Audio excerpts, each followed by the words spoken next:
Are you an overwhelmed SaaS founder ready to make the leap from leading a team to leading an organization? Join us each week as we refill your think tank with actionable tips and strategies from great business minds you know and those you don't know yet. This is SaaS Fuel with your host, 5-time entrepreneur, SaaS founder, and globetrotting adventurer, Jeff Maines. Welcome back to the SaaS Fuel podcast, where technology meets caffeine, and together they create the perfect storm of mental amplification. So let's turn it up to 11. I'm your host, Jeff Maines. I help B2B SaaS founders like you profitably scale from 7 figures, which is really good, to 8 and 9 figures, which is amazingly great. We use proven processes to create premium valuation, capital efficient growth, and freedom so that you build a business that you're proud of and create a life of impact that you love. You know, the 3 things I obsess about. SaaS growth would have to be number 1. Great tacos be number 2, and fantastic coffee. I'm all about a good cup of joe. I mean, so much so that I travel with an AeroPress, but only because my Chemex just doesn't pack well. But I think it's safe to say that coffee is really in the lifeblood of the tech industry.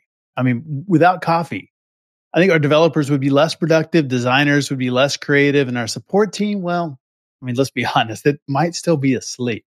But that's beside the point. I mean, the real magic happens when coffee and tech join forces, like a beautifully brewed binary of deliciousness. I mean, coffee and water are just like zeros and ones. Have you ever noticed that coffee and technology actually do have a lot in common? They both keep us awake at night. They both make us anxious. Particularly for SaaS founders. I think technology definitely keeps us up. And they both have a language that only a select few understand. You know, like AeroPress, Chemex, pour over, venti, flat white. Seriously, have you ever tried to order a simple cup of coffee at a fancy coffee shop? I mean, some places make it really difficult. And it's like trying to decipher the matrix. I was in another country a little while back, and I went to a highly recommended coffee shop. I love local coffees and things like that, local roasters, small places, not the big green place that's mediocre coffee at best. But went to this little place, and they had a little fish bowl on the counter and had some cash in it. And there's a little handwritten sign on the front. And it said essentially there was a $1 fee if you said espresso, which I thought was pretty funny. And, you know, if coffee isn't your thing, the word is actually espresso with an S. There's no X in it. But it's one of those things that's mispronounced all the time. And they just weren't having that.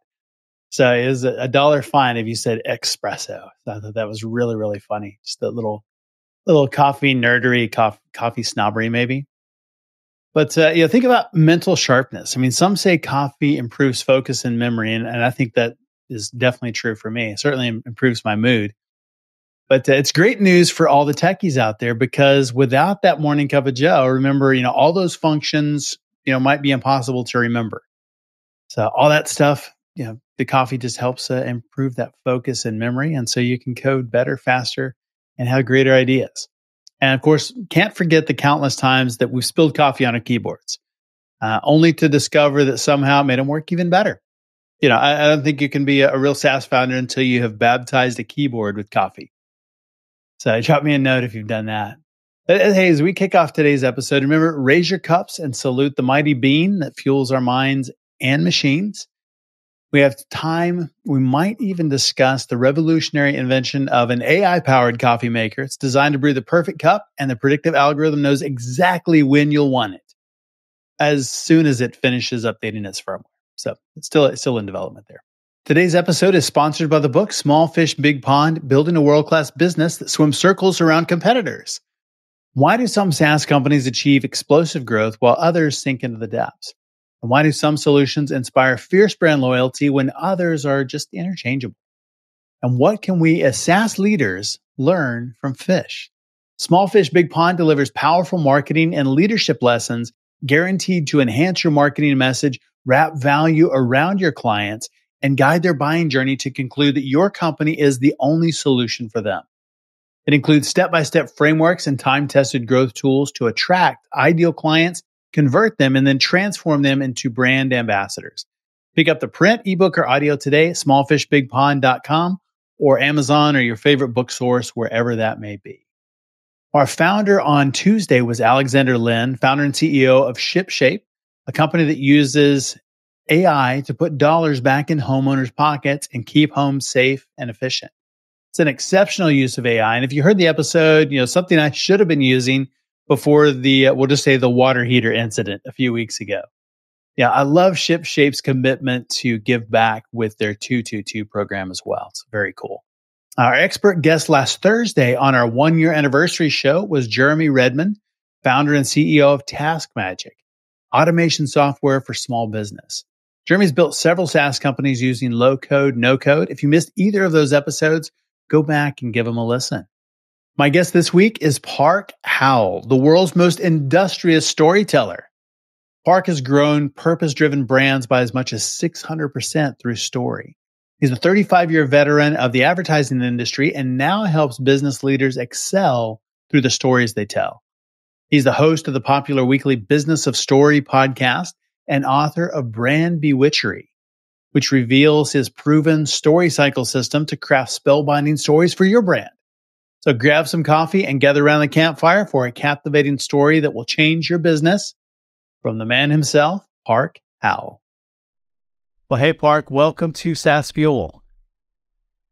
Thanks for having me, Jeff. It's an honor to be here with you.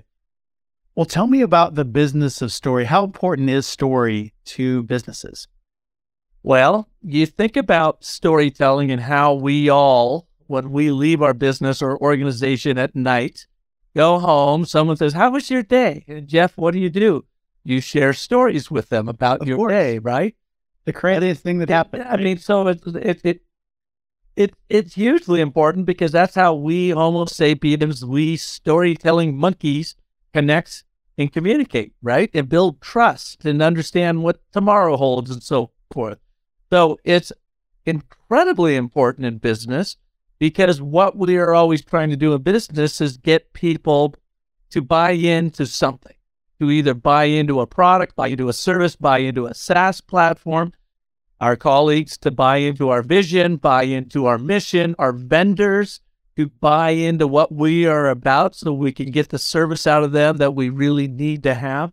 So story to me is the single most important yet underutilized tool in growing your business, growing your startup, growing your SaaS platform. That makes a lot of sense. What kinds of things should be in a good story, or maybe some things that we should leave out? Well, that's always the trickiest question. And so often people say, "Well, Park, I'm already a pretty good storyteller." I say, "All right, share your story with me." And they will go on and it'll be and they never get out of exposition. They never get out of Act 1. You're like, where's this going? Where is there an end to this story? So what you need, is there an end to this story? So is there in your story, in your communication, let's just call it communication for a moment, is there a problem that you're solving for?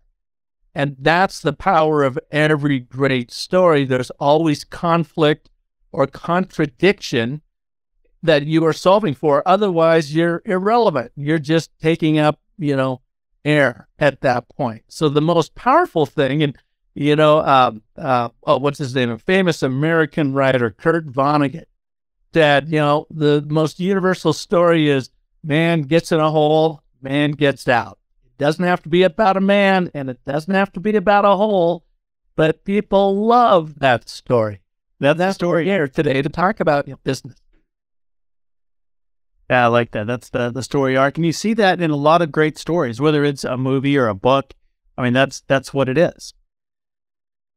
Well, yeah, I mean, no conflict, no story, right? I mean, think about it. Once upon a time, there was a marvelous kingdom, and it had a beautiful princess, and up rode a handsome young prince on a great white stallion, and they got married, and they lived happily ever after. Not a great story. So what? Nobody cared. Then, until the abduction. Oh, there we go. Now it got interesting. What abduction?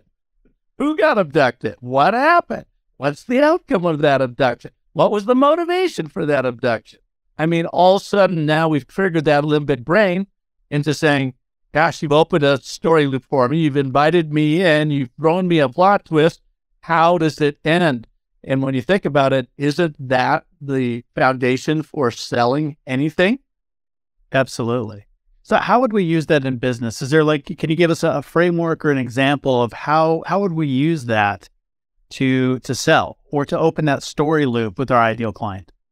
Well, I know one of the things we'll be talking about today is the and, but, therefore, what we call the ABT, Agile Narrative Framework, and it's really the foundation for all powerful and influential business storytelling, communications, whatever you want to call it.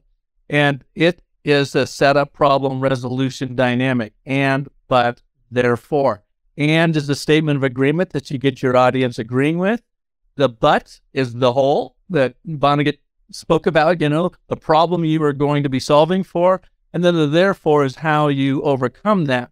So to give you an example, about 6 months ago, I was doing a virtual training with a bunch of Home Depot sales and marketing people, some internal folks, and they were trying to work on their storytelling for leadership, how they can do a better job of connecting their initiatives with their leaders to get them to buy into and fund them and so forth.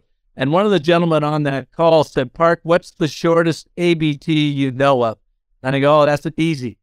You communicate and care, but bore. Therefore, tell a story. Set up, problem, resolution. Now, that's not a story in and of itself, but it uses the three forces of story. The and is a statement of agreement. That's force number one, agreement. You're setting the stage so that everybody in the room understands what a brighter future looks like for tomorrow, what it is that we all want together. But now that's the statement of contradiction. But you don't have it because of this problem. Yeah, you're right. That is a problem. Therefore is a statement of consequence. Therefore, here's what a brighter tomorrow looks like if we could just do this to buy into it. So you have the three forces of story of agreement, contradiction, and consequence. And the reason why our brain loves that is our subconscious, primal, limbic brain is a pattern-seeking, cause and effect, decision-making apparatus in our heads. And what you're trying to do is to connect with that as quickly as possible and then spoon feed the problem-solution dynamic that you are trying to get your audience to understand and buy into, because you, of course, have the solution. Yeah, if you constructed it right, you should be that solution, right? And that's the problem that you solve. Without a doubt. And yeah. And when you write these, you always want to start in your mind as what's the problem you're solving for. Get that problem down your but statement, and then write your and statement or agreement above it to set it up and build contrast between what the world could look like, but why it doesn't look like that right now. Therefore, how are you going to help them get there? I think that's really helpful, is just having that continuity between the and the but, so that those things are connected. It's not two disjointed thoughts, but there's a connection between those. Here's what it could look like. Here's where you are. Yeah. And you want to build as much contrast in that connection as possible, because the more contrast you have in that, the limbic brain is saying, okay, well, what's the solution? You've opened the story loop. Now, What is the solution? You want to close it with your call to action. And it needs to be interesting enough, I think, that it engages the brain, that they want to know the solution, that it's a problem that they actually care about. Absolutely. I can give you an example of this that maybe your viewers and listeners will appreciate that much more. And it was when I was doing some work with Sharp Electronics. And what I'll often do, Jeff, is go to their website, randomly pull up one of their landing pages, read it to them as it is currently written, and then show them how it feels and how much more different and more powerful it is when you take that content and you reform it using the three forces of story found in the and, but, therefore. So one of their landing pages was this page, Document Systems.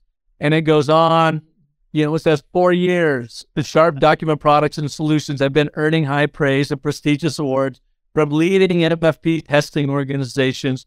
For Sharp, this represents more than just an accumulation of accolades. It means a trusted blah, blah, blah, blah, blah. Nobody cares. Doing is chest pounding, placing the brand at the center of the story. And it really is it doesn't land. It's non-narrative. It's and, aren't we wonderful? But listen and feel how different it is when you take this same content, organize it as an and, but, therefore. It's shorter, but it's also written from the audience, the prospect's perspective. What is it that they want? Why is it important to them? So I rewrote it and said, shorter runs, quicker turnaround times, complete control over your in-house printing. It's what you want. But your productivity is currently stuck on pause. Therefore, Sharp Digital NFPs and copier printers will have you printing like a pro with our industry-leading innovation, unsurpassed security, and boundless expandability. Now, you can feel the difference. It's written from their perspective, the audience's perspective, and it's not talking about what Sharp makes, but what Sharp makes happen. Now, here's the punchline to that. This was a virtual session that I did on a Thursday. That Friday morning, the next day, one of their national account reps literally just lifted my ABT, put it into a sales presentation, went back into a major account that he had been trying to close for 6 months, couldn't get their attention. And he said within 2 hours, he had the deal signed. He goes, the only thing I did differently was use the ABT. And he said, you could perceptibly see that room lean in as he set up his presentation for that. And then when he went to the sales presentation, he just delivered on the promise or the premise of the ABT. How to get you unstuck off of pause in your productivity. That's fantastic. With the therefore, is it always a positive, or can it be a negative as well, like a consequence for not doing that? So, but this is where you are, therefore this terrible thing happened or is happening. No, what you want to do is that statement of agreement up top, the and is always positive. We're have the shared vision of what a better, brighter tomorrow will look like. The negativity comes in that but section. But you don't have it because of this, and then you can pile on after that because, and if we don't do something about it, then this is what is going to happen. Therefore, imagine if we were able to corral this and do this. If you just buy into my product, service, SaaS platform, or whatever, here's how we're going to help you get there. So you want to make that, therefore, a happy ending, because that's what your call to action is. We just do this, we can achieve what we stated in our and statement of agreement. And, but, therefore. Now, that's not a story in and of itself, but it uses those three forces of story to hook your audience in like under 15 seconds. You get them leading in. And then you can follow up with a little anecdotal story. We coach the 5 primal elements of a short story that you can share. And you can share this story in under a minute to make your business point for you, to support your and, but, therefore premise. Here's the problem we're solving for. Here's how we can solve it. For instance, let me tell you about, and then you take people to a moment in time and stamp, location stamp, where did this happen? Central character in that story that your audience can relate to, not having 2 people, not having a team, not a group, not a division, not a brand, one person, and then what they went through and how they were able to solve their problem with your solution, basically. So it's a little case study, but it's told from your prospect's point of view. You as a brand always come in at the very, very end. You are their mentor or guide. That's where I see a lot of marketing fall down, is that the company that's writing the marketing piece is the hero of the story, but that's not their role. It's the end client. That's the hero of the story. And when we take that and turn it around, that's where it becomes really powerful. Absolutely. The 2 major paradigm shifts I see whenever I'm teaching the ABT, and this can be to 30-year veterans of the sales and marketing world, and they're like, oh my God, I never thought of it that way. Number 1, just as you said right there, Jeff, is you are not the center of your story. Your customer is. It's always about them from their point of view. And then the second major paradigm shift is your story is not about what you make, but what you make happen in their lives, the outcomes, because these people actually don't care about you. They don't care about your brand. They don't care about your product or service. They don't even care how you made it. What they want to know is, what can you do for me with this? You'll have plenty of time downstream to talk about how you made it, the whistles and bells and whatever. But up top, that's not what they're interested in. They're interested in outcomes. Place them at the center of your story and then share the outcomes they're going to get by working. I think that makes a lot of sense. It's really giving them that up front. And because I think the question coming in is, can you help me? Can you even solve my problem? And if you can't get past that and convince them there may be something more here, for them to go deeper than you've lost already. Well, and there's something maybe even a little bit deeper than that goes on very much of a building trust emotional level. And when we come in and just pound on our chest and share with them how great we are and you should just logically buy us, they're like, screw you, man, I'm out of here. Right. Put that AT in place them at the beginning so that you demonstrate that you understand them and appreciate what they want, why that's important to them, but can empathize with them, why they don't currently have it. When you are leading with that emotion, everything else becomes much easier because they're like, oh, you get me. You understand me. You're actually kind of like me. All right. Tell me about what you have to offer. And that's really what we're trying to do. Some of the heart, the head will follow. Oh, that's really, really smart. So how did you come up with the story idea? What's your background? How did you get into story? Oh, gosh, judging by my hair color, I've been in the advertising, branding, marketing world 35 plus years. I ran my own ad agency in Phoenix, Arizona called Park Co. for 20 of those years. And one of our specialties was about branding and brand development and so forth. And I really enjoyed the first 10 years running my agency, but then the second 10 years is when the interwebs really took over. E-commerce, social media, I mean, you name it, and this cacophony of communication that we were all bombarded with. And what I learned is our traditional approach to advertising and marketing was no longer cutting it. It just wasn't working. And so I went to look for an answer. And we were fortunate, the universe kind of delivered it to me in that we'd have 3 kids, and our middle child, our son Parker, was going to film school at Chapman University in Orange, California between 2006, 2010. Graduated, spent 12 years in Hollywood, and now is out in Austin, Texas, and he specializes in mixed reality and virtual reality filmmaking. But while he was going to school, I said, Parker, send me your books and your lectures since I'm paying for them, because I want to know, what does Hollywood know about storytelling to help you become a competitive storyteller in the most competitive storytelling market in the world, LA, Hollywood, right? Yeah. That's when I saw The Hero's Journey and Joseph Campbell, America's foremost mythologist. And I really studied his 12 to 17 step hero's journey or model myth, depending on who you read.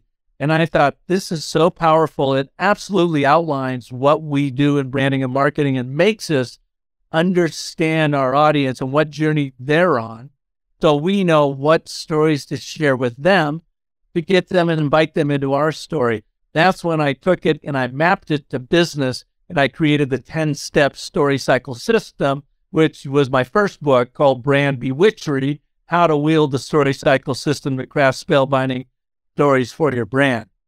Well, Jeff, it was a bit of an exercise, an experiment for me at first, until I used it on the very first client. And it was a community health center out here that was in grave condition, and they needed to revise their story. Otherwise, they were going to go out of business, and that was going to impact a lot of people in their healthcare. And they serve people regardless of their ability to pay. So I said, Abeen, their CEO, would you be open to going through this new program with me? She said, absolutely. She loved it. I was surprised at how powerful it was. And Adelante Healthcare, after that, grew by 600%.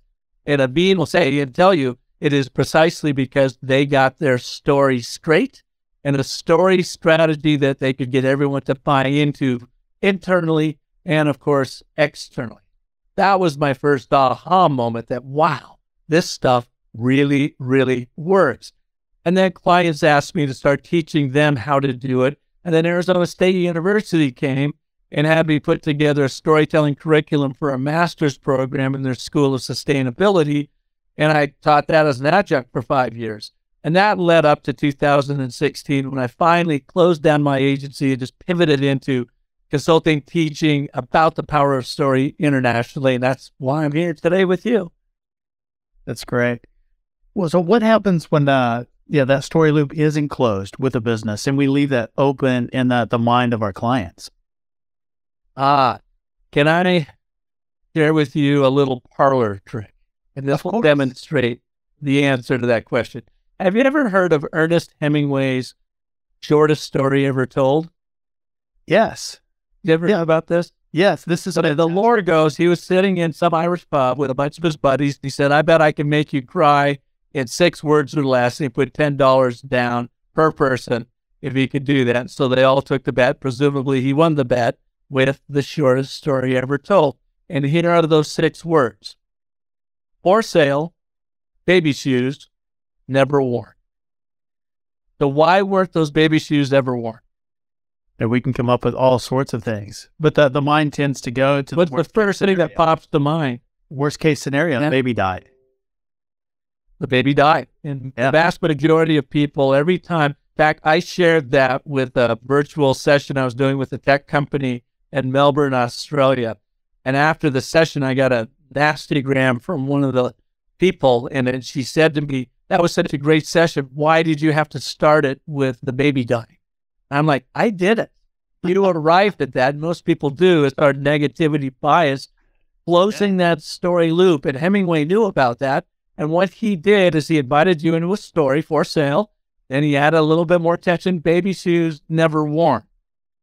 But he never tells you why they weren't worn, which then makes your brain close that story loop, because our limbic brain cannot stand inconclusive stories. It absolutely has to make something up if we don't close the story loop for them.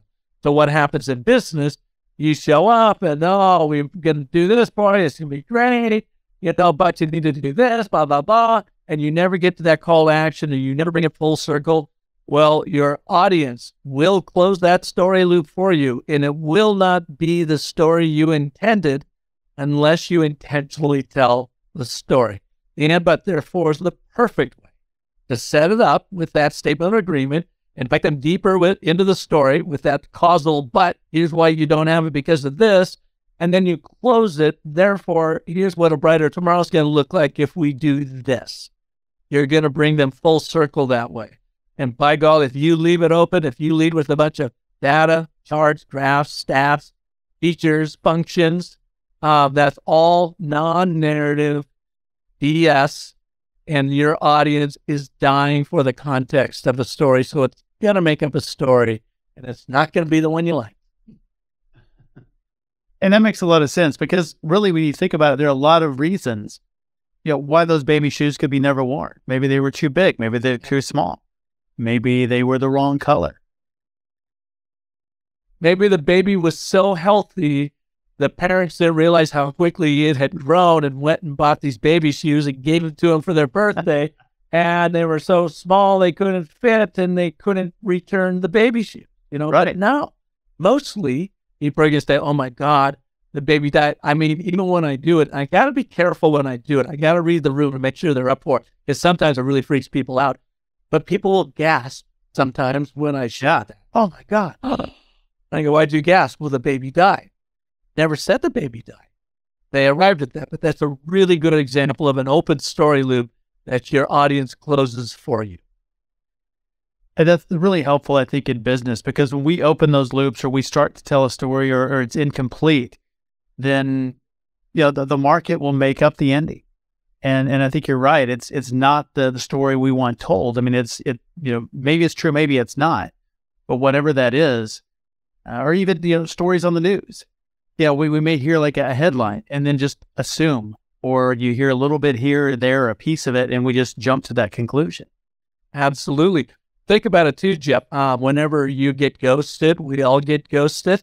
You text somebody, a good friend, a note or whatever, or a customer, you text them or you email them, or a prospect who said, hey, I'm looking for a proposal. You send it over and then it's just crickets, right? Right. What do?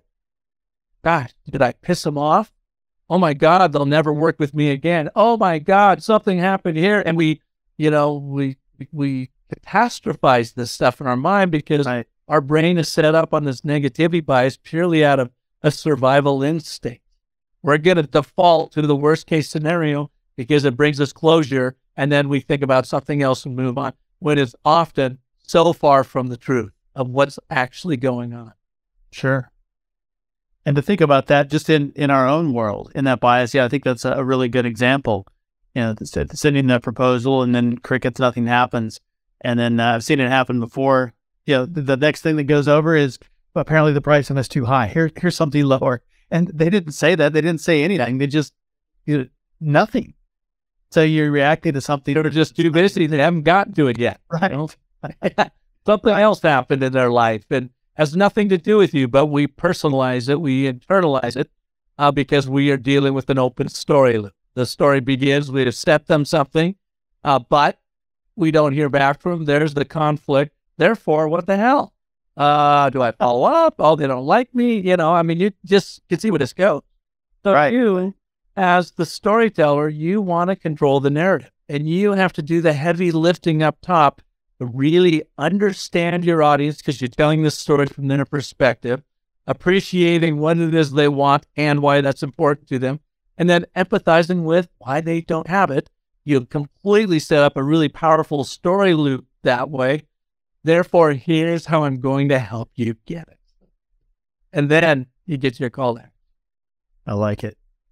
So ABT, is it too simple? Is it something that will work? Or maybe people think, well, hey, I'm already doing this today. Well, they probably are doing it today. They just don't realize it. And that's what, in all of my teaching, I want to move people from intuitive storytellers, which we all are as Homo sapiens storytelling monkeys. We are intuitive.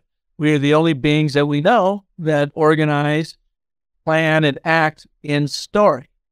And so we are intuitive about it. And what happens is we tend to wing it. And when we wing it, we leave open story loops. I want people to be intentional about it using this framework so that they can win with it every single day.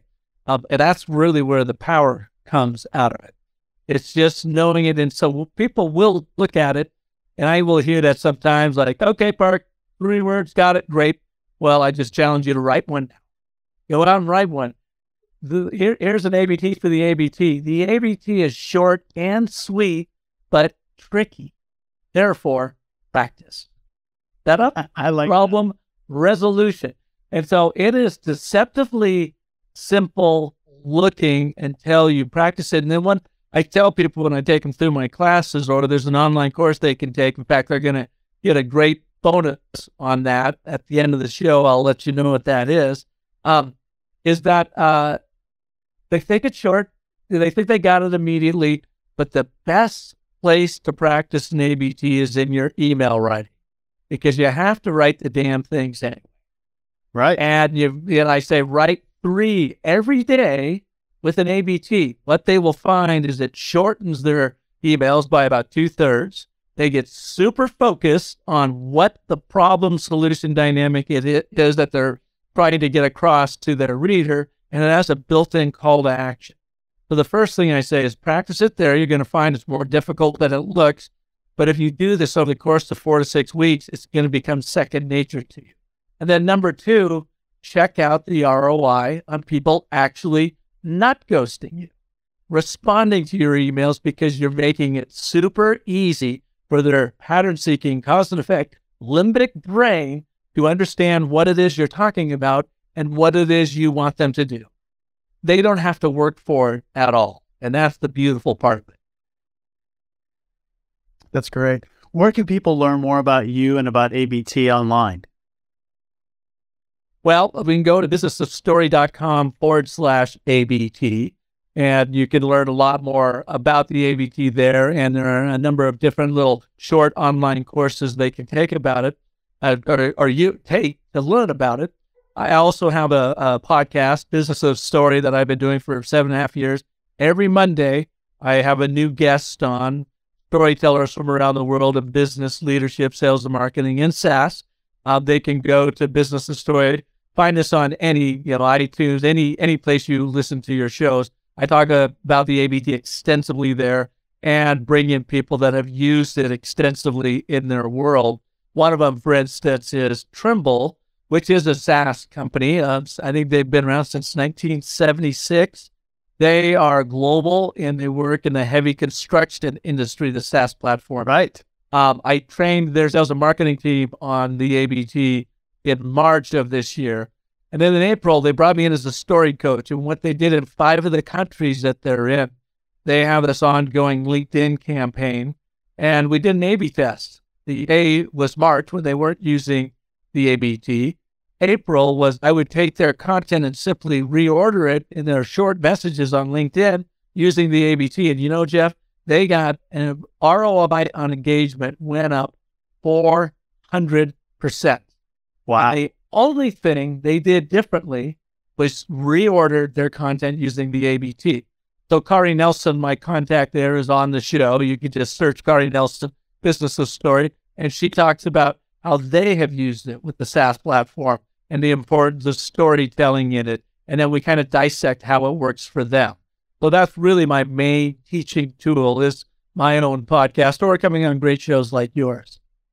Fantastic. We'll make sure to link all of those in the show notes, along with the 5 elements, along with the 10-step framework as well as the ABT. So lots and lots of great information. Awesome.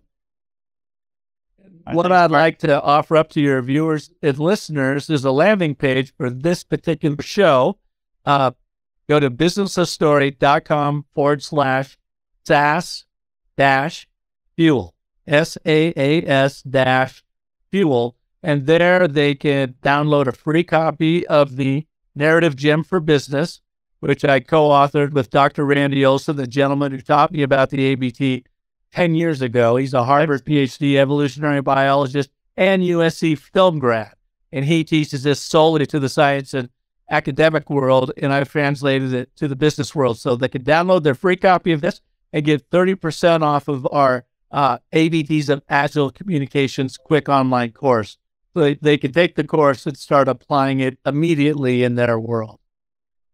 Outstanding. And we'll make sure and link that in the show notes as well. Awesome. Well, Jeff, thanks for having me, man. This has been great. Thanks for being on the show, Park. Thanks again, Park, for coming on the show and sharing the power of story with us. You can learn more about Park at businessofstory.com. And be sure to check out his books, Brand Bewitchery and The Narrative Gem. And of course, his podcast also, which is called The Business of Story. As always, all links, highlights, resources, and full show notes are available at saasfuel.com. Please subscribe and follow us while you're there as well. Everyone who subscribes this week gets the best cup of coffee on earth, or at least the best one that you can find or make. Hit me up if you're a coffee nerd like me and tell me your favorite brew. I'd love to hear that. Join us next time where our guest is Troy Barter, founder and CEO of SalesOrg.io, which helps SaaS companies do the thing that I am asked about the absolute most, and that is, how do I get more sales? And so SalesOrg.io, Troy Barter, they hire, train, coach, and make sales teams outperform. He's sharing his best stuff next week. And our expert next week is Vladimir Blagojevic, co-founder of FullFunnel.io, and they are in the trenches of B2B sales and marketing, specifically for SaaS. So a big week for one of the hottest topics that we have, and that is sales and marketing for SaaS. The big week coming up next week, the 2 episodes. We have Troy and Vladimir. And so we'll see you next time. And as always, enjoy the journey. Thanks for listening to SaaS Fuel. Full show notes for each episode, which includes a summary, key takeaways, quotes, and any resources mentioned, are available at saasfuel.com. Be sure to follow and subscribe wherever you listen to podcasts. And if you're enjoying the content and getting value from these episodes, please leave us a rating and review at ratethispodcast.com/SaaSfuel. We'll be sure to read these out on future episodes.